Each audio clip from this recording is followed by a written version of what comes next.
ओम नमो भगवते वासुदेवाय। आप सभी का दिन शुभ हो और आप सभी की मनोकामनाएं पूर्ण हो। उम्मीद है आपने इससे पहले का अध्याय जरूर सुना होगा। श्री सूत जी बोले, हे विप्रो, नारायण के मुख से राजा दृढ़धनवा के पूर्व जन्म का वृतांत सुनकर फिर भी तृप्ति न होने के कारण देवर्षि नारद ने एक बार फिर से श्री नारायण से पूछा। नारद जी बोले, नारायण नारायण। हे तपोधन, महाराज दृढ़धनवा ने मुनिश्रेष्ठ वाल्मीकि जी से क्या कहा, सो विस्तार सहित विनीत मुझको कहिए। नारायण बोले, हे नारद सुनो। राजा दृढ़धनवा ने महाप्राज्ञ मुनिश्रेष्ठ वाल्मीकि मुनि की प्रशंसा कर और प्रार्थना कर जो कुछ भी कहा सो मैं कहूँगा। दृढ़धनवा बोला, मोक्ष की इच्छा करने वाले लोगों से पुरुषोत्तम मांस का सेवन किस प्रकार किया जाए, क्या दान दिया जाए और इसकी विधि क्या है, ये सब संपूर्ण लोक के कल्याण के लिए मुझसे कहिए, क्योंकि आपके समान महात्मा संसार के हित के लिए ही पृथ्वी पर भ्रमण किया करते हैं। ये पुरुषोत्तम मांस स्वयं साक्षात पुरुषोत्तम भगवान है। उस पुरुषोत्तम मांस के सेवन से महान पुण्य होता है। ये बात मैंने आपके मुख से भली भांति सुनी है। मैंने ये भी सुना कि पूर्व जन्म में सुदेव नामक श्रेष्ठ ब्राह्मण ने विधि विधान से पुरुषोत्तम मांस का सेवन किया, जिसके प्रताप से मृत पुत्र उठ खड़ा हुआ। हे ब्राह्मण, पुत्र शोक के कारण निरंतर निराहारी मेरा यह पुरुषोत्तम मांस बिना जाने ही बीत गया। अज्ञान से हुए पुरुषोत्तम मांस का ऐसा फल हुआ कि मृत्यु को प्राप्त भी शुकदेव उठ खड़ा हुआ। हरि भगवान के कहने पर इस अनुभूत पुरुषोत्तम मांस का सेवन किया। हे तपोधन, मुझे इस जन्म में वह सब विस्मृत हो गया है, अर्थात मैं सब कुछ भूल गया हूँ। इसलिए इस पुरुषोत्तम मांस का पूजन अब विधि विधान से फिर से मुझसे विस्तार पूर्वक कहिए। तब वाल्मीकि जी बोले कि ब्रह्म मुहूर्त में उठकर पर ब्रह्म का चिंतन करे, उसके बाद बड़े पात्र में जल लेकर नैऋत्य दिशा में जाए। पुरुषोत्तम मांस को सेवन करने वाला शौच के लिए गांव से बहुत दूर जाए। दिन में तथा संध्या में कान पर जनेऊ को रखकर और उत्तर मुख होकर पृथ्वी को तिनके से ढककर वस्त्र से सिर बांधकर और मुख को बंद कर अर्थात मौन होकर रहे। न थूके न सांस ले, इस तरह मलमूत्र का त्याग करे। और अगर रात हो तो दक्षिण दिशा की तरफ मुंह करके मलमूत्र का त्याग करे। फिर शुद्ध मिट्टी ले, बाएं हाथ में 3 बार, दोनों हाथों में 10 बार लगाए, दोनों पैरों में 14 बार लगाए। यह गृहस्थ आश्रमी को शौच कहा गया है। इस तरह शौच कर मिट्टी और जल से पैर और हाथ धोकर फिर दूसरा कार्य करे। तीर्थ में शौच ना करे, तीर्थ से जल निकालकर शौच करे। 2 हाथ जल वाले गड्ढे को छोड़कर अगर अनिर्धित जल में अर्थात तीर्थ में शौच करे तो बाद में तीर्थ की शुद्धि करे, नहीं तो तीर्थ अशुद्ध हो जाता है। इस प्रकार पुरुषोत्तम का उत्तम व्रत करने वाला शौच करे। इसके बाद 16 अथवा 12 बार कुल्ला करे। मूत्र का त्याग करने के बाद 8 या फिर 4 बार कुल्ला गृहस्थ को करना चाहिए।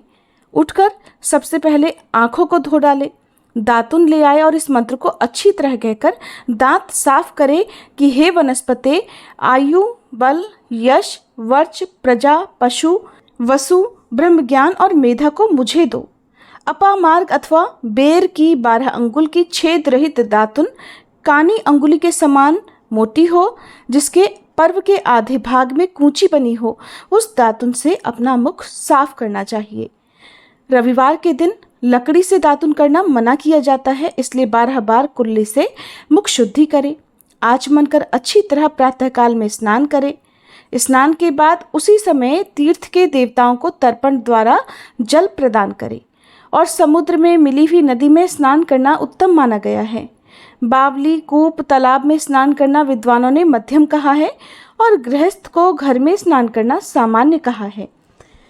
स्नान के बाद शुद्ध और शुक्ल ऐसे 2 वस्त्रों को धारण करें। ब्राह्मण कंधे पर रखे जाने वाले उत्तरी वस्त्रों को सावधानी के साथ हमेशा धारण करें। पवित्र स्नान में पूर्व मुख अथवा उत्तर दिशा की ओर मुख करके बैठे और शिखा अर्थात चोटी बांधकर दोनों जांघों के अंदर हाथों को रखें। कुश की पवित्री हाथ में धारण कर आचमन क्रिया को करें। ऐसा करने से पवित्री अशुद्ध नहीं होती, परंतु भोजन करने से पवित्री अशुद्ध हो जाती है, इसलिए भोजन करने के बाद उस पवित्री का त्याग करें। आचमन के बाद गोपी चंदन की मिट्टी से तिलक धारण करें। वह तिलक ऊर्ध्व पुंड्र हो, सीधा हो, सुंदर हो, दंड के आकार का हो, ऐसा धारण करे। ऊर्ध्व पुंड्र हो अथवा त्रिपुंड्र हो, उसके बीच में छेद बनाए। ऊर्ध्व पुंड्र में लक्ष्मी जी के साथ हरि भगवान स्वयं वास करते हैं। त्रिपुंड्र में पार्वती जी सहित साक्षात शंकर भगवान सदा वास करते हैं। बिना छिद्र का पुंड्र कुत्ते के पैर के समान विद्वानों ने कहा है। सफेद तिलक ज्ञान को देने वाला है। लाल तिलक मनुष्यों को वशीकरण करने वाला कहा है। पीला तिलक समस्त रिद्धियों को देने वाला है। इससे भिन्न तिलक को नहीं लगाना चाहिए। गोपी चंदन की मिट्टी से शंख, चक्र, गदा, पद्म आदि धारण करे। ये संपूर्ण पापों को नाश करने वाला और पूजा का अनिवार्य अंग कहा गया है।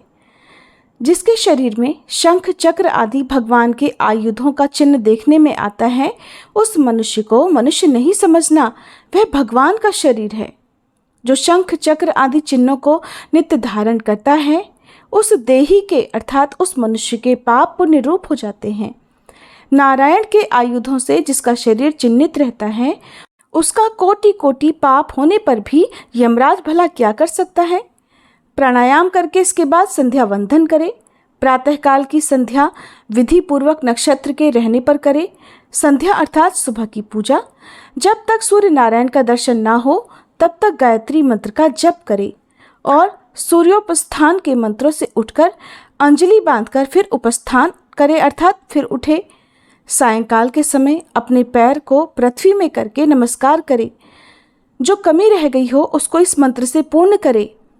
यस्य स्मृत्या न नामोक्त्याम तपोयज्ञ क्रियादिषु न्यूनम संपूर्णताम याति सद्यो वंदे तामुच्यतम। जो ब्राह्मण, क्षत्रिय और वैश्य श्रद्धा के साथ संध्या करता है, उसको तीनों लोकों में कुछ भी दुष्प्राप्य नहीं है, उसको सब कुछ प्राप्त हो जाता है। ये दिन के आदि भाग अर्थात प्रातःकाल में होने वाले कर्मों को कहा। इस प्रकार प्रातःकाल की नित्य क्रिया को करके श्री हरि भगवान की पूजा करें। लीपे हुए शुद्ध स्थान में नियम में स्थित होकर और मौन तथा पवित्र होकर गोबर से गोल अथवा चौकोर मंडल को बनाकर व्रत की सिद्धि के लिए चावलों से अष्टदल कमल बनाएं।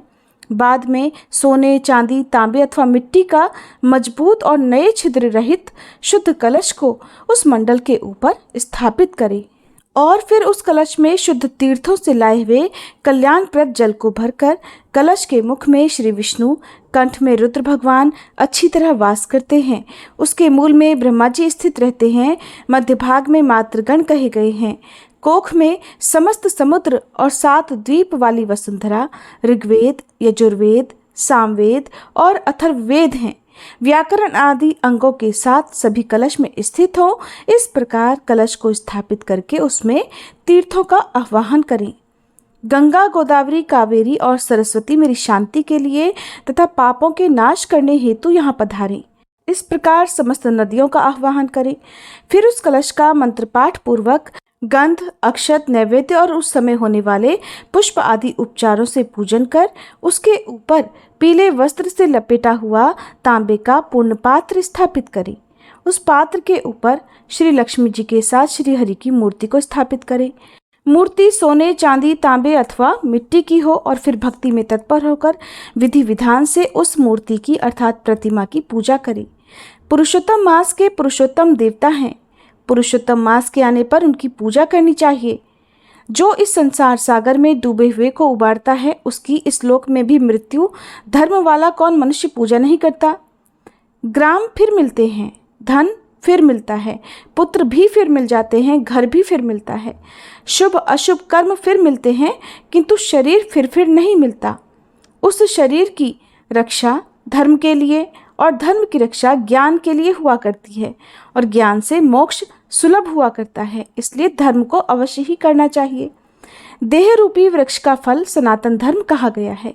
जो शरीर धर्म से रहित है अर्थात जिसने कभी धार्मिक कार्य नहीं किए, वह बांझ वृक्ष के समान निष्फल होता है। सहायता के लिए न माता कही गई है, न स्त्री पुत्र आदि कहे गए हैं और न पिता, न सहोदर भाई, न धन कहे गए हैं। केवल धर्म ही उसका प्रधान कारण कहा गया है। बुढ़ापा सिहनी के समान भय देने वाला है और रोग शत्रु के समान पीड़ा देने वाले हैं। फूटे हुए बर्तन से जल गिरने के समान आयु हर दिन क्षीण होती रहती है। जल के तरंग के समान चंचल लक्ष्मी, पुष्प के समान क्षणमात्र में मुरझाने वाली युवावस्था, स्वप्न के राज्य सुख के समान संसार के विषय सुख प्रभृति सब कुछ निरर्थक हैं।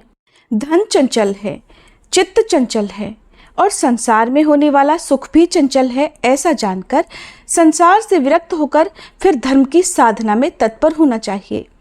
जैसे सर्प से आधा देह निगले जाने पर भी मेंढक मक्खी को खाने की इच्छा करता ही रहता है, ठीक उसी प्रकार काल से ग्रसा हुआ जीव भी दूसरे को पीड़ा देने में और दूसरे का धन अपहरण करने में प्रेम करता है।